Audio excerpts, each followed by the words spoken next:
Mapme lets you create a boundary to keep users within a specific area. To set a boundary, go to the Settings menu, tap on Base Map, then Enable Limits.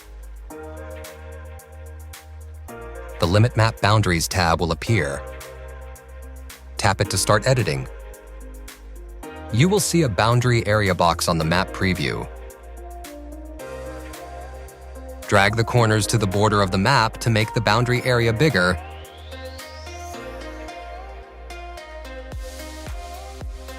Drag the corners to the center of the map to make the area smaller. When you're happy with the size, tap Save Area. You can also use the settings under Set Zoom and Pitch Range for the map to limit the zoom level. A zoom level of 0 is a world view, and a zoom level of 22 is a very close street view. Click and hold the dragging tool to adjust the value. You can set upper and lower limits.